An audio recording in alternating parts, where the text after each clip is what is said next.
नमस्कार, आप देख रहे हैं द न्यूज बर्ड और मैं हूं आपके साथ पूजा। खबरों पर जाने से पहले एक नजर डालते हैं टॉप हेडलाइंस पर।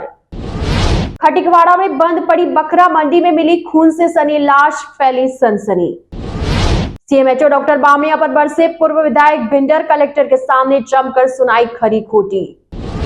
चिकित्सा विभाग की बड़ी लापरवाही आई सामने, गोगुंदा टोल नाके के पास मिली लाखों रुपए की अनएक्सपायर्ड दवाइयां। तो ये थी हेडलाइंस और अब खबरें विस्तार से। धान मंडी थाना क्षेत्र के खटिकवाड़ा में बुधवार देर रात को खून से सनी लाश मिलने से क्षेत्र में सनसनी फैल गई।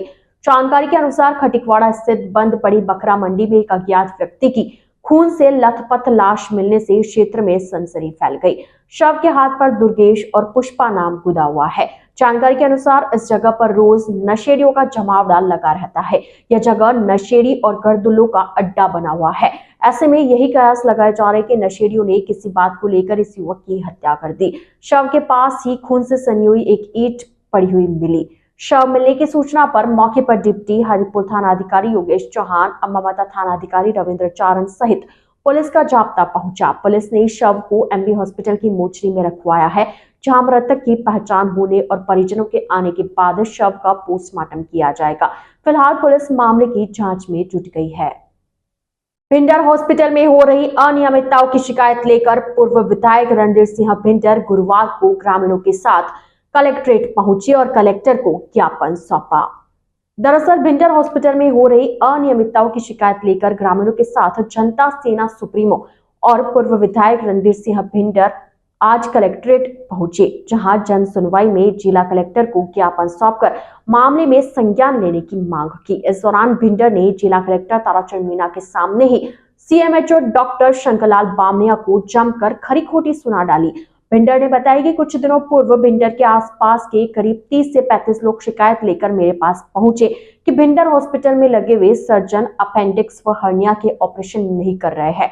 सर्जन से पूछा तो बताया कि सर्जिकल आइटम्स उपलब्ध नहीं है। भिंडर ने कहा कि मैंने सीएमएचओ को मामले में अवगत करवाया तो उन्होंने सोमवार को आकर सब व्यवस्था करवा देने की बात कही, लेकिन वे आए नहीं। सीएमएचओ ने हॉस्पिटल इंचार्ज डॉक्टर काबरा को व्यवस्था ठीक करने के लिए कहा। डॉक्टर काबरा ने व्यवस्था ठीक करने के बजाय सर्जन डॉक्टर संदीप को ही भिंडर से रिलीव कर दिया, जो कि बिल्कुल गलत है।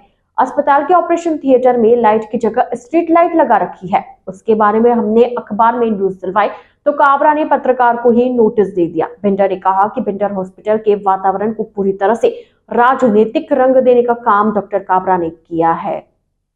डॉक्टर संदीप अपनी कार्यशैली के कारण लोगों में काफी लोकप्रिय हो गए थे, जो कई बार गरीब मरीजों की अपने स्तर पर मदद भी करते थे। ऐसे में अचानक उनको हटाने से जनता में भारी आक्रोश है। क्षेत्रवासियों की मांग है कि डॉक्टर संदीप को पुनः भिंडर अस्पताल में लगाया जाए और डॉक्टर काबरा पर कार्रवाई की जाए। भिंडर ने कहा कि यदि हमारी मांगे जल्द पूरी नहीं की जाती है तो कलेक्टर और सीएमएचओ का घेराव करेंगे। जिस तरह की कार्रवाई कर रही है उसके विरोध स्वरूप हम आज सीएमएचओ और कलेक्टर साहब से मिलने आए हैं। हमारे वहाँ पर जो सर्जन लगे हुए हैं, पहली बार भिंडर में ऑपरेशंस होने लगे और वो सर्जन बहुत अच्छे हैं, लेकिन उनको कोई भी चीज़ें जो सर्जिकल आइटम्स चाहिए वो प्रोवाइड नहीं किए जा रहे थे। तो हमने बात की सीएमएचओ साहब से। सीएमएचओ साहब ने कहा मैं मंडे को आके खुद प्रोवाइड करवाऊँगा, लेकिन वो नहीं आए। उन्होंने शायद इंचार्ज को फ़ोन किया होगा। इंचार्ज ने प्रोवाइड करने की बजाय उस डॉक्टर सर्जन को वहाँ से रिलीव करके उदयपुर भेज दिया। और हमने फिर एक न्यूज़ छपवाई कि साहब ऑपरेशन थिएटर में ऑपरेशन लाइट जो होती है उसकी बजाय एक स्ट्रीट लाइट लगा रखी है। तो उसका फ़ोटो लेकर के हमने अखबार में दिया तो उस अखबार वाले को इन्होंने नोटिस दे दिया वहाँ के इंचार्ज ने कि तुमने फ़ोटो कैसे ले ली।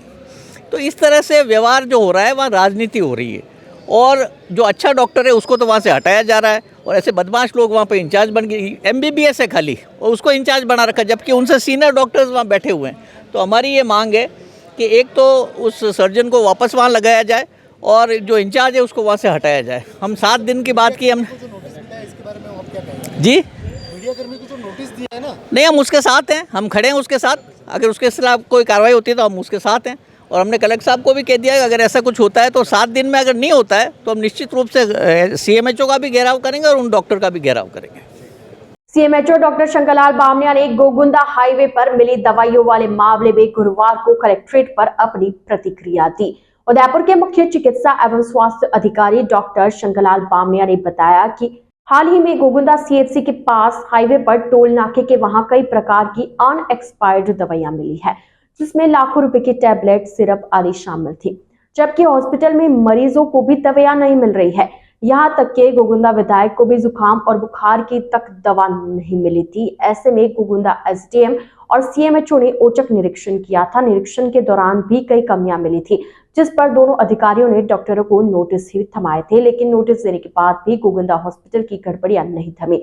इस पर आज कलेक्ट्रेट में डॉक्टर बामनिया ने बताया कि सारी दवाइयों को सीज कर जांच के लिए भेज दिया गया है। दवाइयों पर लगे बेच के आधार पर जल्द ही पता लगाया जाएगा कि ये दवाइयां कहां से आई थी। इसके बाद दवाइयां फेंकने वाले लोगों पर कार्रवाई की जाएगी। क्षेत्र में सीएचसी के पास में टोल नाका है हाईवे पे, वहाँ पे कई जगह पे कुछ दवाएं मिली हैं, उसमें सिरप हैं, टैबलेट्स हैं, अन्य दवाइयां हैं। इस संबंध में मुझे वीडियो भी फोटो मिला है और मैंने संबंधित CHC incharge Gogunda doctor Balmukund Verma को बोल दिया है कि वो दवाएं सीज कर ले और ये पता करवाएं कि उस दवाइयों के बेचेस के आधार पर वो दवाएं कहाँ उपयोग में ली जा रही थी, क्योंकि दवाइयों के बेचेस के आधार पर पता चल जाएगा जहाँ से दवाइयाँ डिस्ट्रिक्ट से इशू होती है उसके ऊपर बैच नंबर होता है, वो सीएचसी गोगुंदा के लिए उपयोग में दी गई थी या फिर अन्य सीएचसी के लिए दी गई या अन्य किसी हॉस्पिटल से। तो अभी हमने चीज़ करवा ली है। बेचेस के आधार पे डीडीडब्ल्यू से जहाँ से मेडिसिन हमारा इशू होता है वहाँ से कंफर्म करा के ही बताऊँगा कि दवाइयाँ कहाँ से आई। अभी जो MNDY 2 फ्लेक्सी योजना है, MNDY के अंतर्गत मुख्यमंत्री दवा निःशुल्क योजना में सभी CSC BSC पे जितनी निर्धारित दवाएं सभी उपलब्ध हम कराने का प्रयास कर रहे हैं और लगभग पर्याप्त मात्रा में दवाएं उपलब्ध हैं। कभी हम ऊपर से दवाएं नहीं आती तो कुछ प्रॉब्लम आती, बाकी तो अमूमन सभी जगह हमारी दवाएं उपलब्ध हैं। सामुदायिक वन अधिकार अभियान के प्रभावी क्रियान्वयन को लेकर कलेक्ट्रेट सभागार में संभागीय आयुक्त ने वीसी ली। दरअसल गुरुवार को संभागीय आयुक्त राजेंद्र भट्ट ने कलेक्ट्रेट सभागार में सामुदायिक वन अधिकार अभियान के प्रभावी क्रियान्वयन के लिए अधिकारियों की वीडियो कॉन्फ्रेंसिंग ली। संभाग भर में यह अभियान 1 मार्च से 30 जून तक चलेगा। बैठक में संभाग के सभी एसडीओ, बीडीओ, सहायक वन संरक्षक वीसी के माध्यम से जुड़े। इस दौरान संभागीय आयुक्त राजेंद्र भट्ट ने प्राप्त प्रकरणों का समयबद्ध निस्तारण करने के निर्देश दिए। संभागीय आयुक्त ने कहा कि सरकार की मंशा अनुसार पात्र व्यक्ति को समय पर लाभ मिलना चाहिए। इस दौरान संभागीय आयुक्त ने वनाधिकार के आवेदनों के रिजेक्शन की जानकारी भी ली। द न्यूज बर्ड के इस बुलेटिन में फिलहाल वक्त हो चला एक छोटे से ब्रेक का। ब्रेक के बाद जल्द हाजिर होंगे, आप बने रहिए द न्यूज बर्ड के साथ। बिग बॉस यूनिसेक्स सैलून, जहां आपको मिलता है bridal makeup, hair colour, party makeup, haircut, streaking, mehndi, facial and all other services. For more detail, contact us 7568164935 9571577375. Nearby Bhatti Softy and Softy inside Jalori Gate, Jodhpur. अब चाहे शादी समारोह हो या कोई अन्य कार्यक्रम, बच्चों और बड़ों के लिए कपड़े खरीदना हो या मेंस एथनिक वियर, यह सब हुआ बहुत ही आसान, क्योंकि रामसन्स उपलब्ध करवाता है कपड़ों की वाइड रेंज, जहां आपको मिलते हैं kurta pajama, suiting and shirting, formals wear. 1995 से जोधपुर वासियों का एकमात्र विश्वास रामसन्स। तो आज ही आइए रामसन्स और दीजिए खुद को नई स्टाइल। रामसन्स, चांदसा तकिया रोड, जोधपुर। पश्चिमी राजस्थान में पावर की सभी समस्याओं के समाधान उपलब्ध करवाते हुए आभा जेनसेट 2 दशकों से diesel generator, transformer, electric panels एवं पावर कंसल्टेंसी की उत्कृष्ट विश्वसनीय सेवाओं के क्षेत्र में कार्यरत है। 2000 से ज्यादा schools, hospital, factories, industry, petrol pump, complex, carnival में सफल इंस्टॉलेशन। आभा जेनसेट 2000 से ज्यादा संतुष्ट कस्टमर्स का परिवार है। साथ ही पश्चिमी राजस्थान का सबसे ज्यादा बिकने वाला जनरेटर आभा जनरेटर। वोकल के लिए लोकल बने। आज ही संपर्क करें 9414195017 पर या 9829063200 पर। जय श्री कृष्णा, जय श्री गुरु महाराज। आज के इस आधुनिक युग में पावर की सप्लाई एक महत्वपूर्ण चीज हो गई है। जमाना इन्वर्टर और बैटरी से हटके कंटिन्यूस पावर पे आ गया है।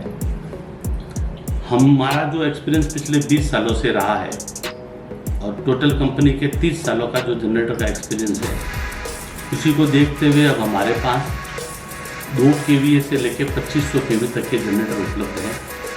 किसी भी को साइलेंट जनरेटर की आवश्यकता हो, किसी तरह का पावर कट हो, कंटिन्यूस रेटिंग के लिए जनरेटर की रिक्वायरमेंट हो, तो आप हमसे संपर्क कर सकते हैं। अब हम जोधपुर कॉर्पोरेट ऑफिस से जयपुर में जनरेटर बनाने की फैक्ट्री का उद्घाटन कर दिया है और पिछले 6 महीनों से हम कस्टमाइज जनरेटर सेट्स बना रहे हैं। जिसको जैसी रिक्वायरमेंट है उसको उसी तरह का जनरेटर बना के देते हैं। जो सहयोग पिछले 30 सालों से पश्चिमी राजस्थान का रहा है, उसी सहयोग के आधार पे हमने जनरेटर का कार्य मैन्युफैक्चरिंग का चालू किया है। हमारे पास सभी साइज के जनरेटर उपलब्ध है। उसके साथ कंट्रोल पैनल और सोलर का भी हम काम करते हैं। ट्रांसफार्मर, किसी भी तरह के पावर की आवश्यकता हो, आप हमसे संपर्क कर सकते हैं। जनरेटर के क्षेत्र में हमारे पास सभी तरह के साइज उपलब्ध है।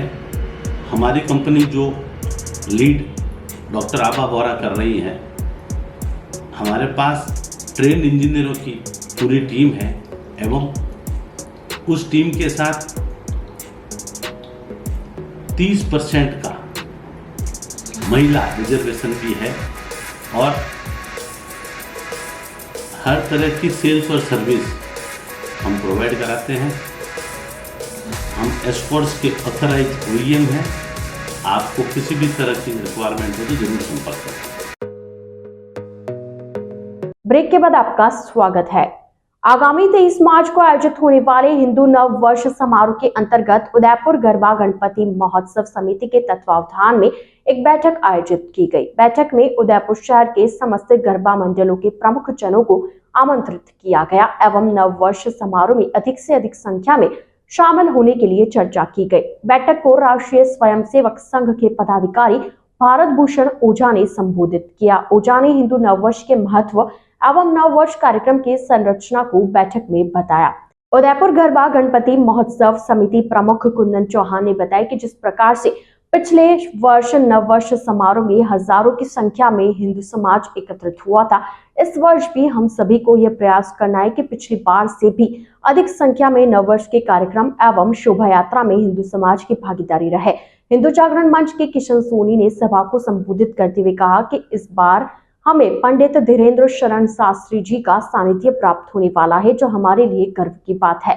बैठक में जयवीर सिंह चौहान, शक्ति सिंह सहित कई गरबा मंडलों के प्रमुख उपस्थित थे।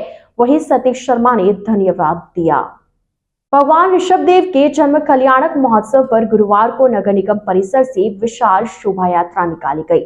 जैन समाज के पहले तीर्थकार भगवान ऋषभदेव के जन्म कल्याणक महोत्सव पर गुरुवार सुबह नगर निगम परिसर से शोभा यात्रा प्रारंभ हुई। इसके बाद नगर निगम परिसर में ही सुप्रकाश प्रति माता के प्रवचन, अलंकरण, सम्मान और स्वामी वात्सल्य हुआ। आयोजक मेवाड़ जैन युवा संस्थान के संरक्षक पाल सिंघवी ने बताया कि शोभा यात्रा नगर निगम से शुरू होकर सूरजपोल, मंडी की नाल, दहली गेट से बापू बाजार होकर नगर निगम सभा स्थल तक पहुंची, जहां धर्म सभा में परिवर्तित हुई। धर्म सभा में आर्यका गणिनी, सुप्रकाश मदी के प्रवचन, अलंकरण, सम्मान और स्वामी वात्सल्य हुआ। संस्थान के मंत्री डॉक्टर राजेश देवरा ने बताया कि शोभा यात्रा मार्ग में विशाल स्वागत द्वार बनाए गए, जिसमें महिला मंडल द्वारा आकर्षक धार्मिक झांकी प्रस्तुतिकरण हुआ। इस अवसर पर मुख्य अतिथि पदम कुमार, शिखर कुमार, शीतल कुमार, रत्नावत आदि मौजूद रहे। पुष्करना समाज की बहुचर्चित क्रिकेट लीग मोजीज प्रीमियर लीग का 1 अप्रैल 2023 से एक बार फिर से आगाज होने जा रहा है, जिसको लेकर आयोजकों के साथ साथ इसमें हिस्सा लेने वाले खिलाड़ियों में खासा उत्साह देखने को मिल रहा है। क्रिकेट लीग के आयोजक मनीष थानवी ने बताया कि पिछले वर्ष इस प्रतियोगिता का शुभारंभ किया गया था, जिसमें बड़ी संख्या में पुष्करना समाज के खिलाड़ियों ने हिस्सा लिया। पिछले वर्ष लीग की सफलता को देखते हुए इस वर्ष वापस लीग को और भव्य तरीके से कराने की तैयारियां की जा रही है। थानवी ने बताया कि 15 मार्च से फॉर्म रजिस्ट्रेशन शुरू किए गए, जिसमें पहले ही दिन करीब 10 रजिस्ट्रेशन किए जा चुके हैं। विशाल व्यास ने बताया कि यह लीग अपने आप में अलग इसलिए भी है क्योंकि इसमें पुष्करना समाज के बंधु जो 35 वर्ष से अधिक आयु के हैं वो भी खेल सकते हैं।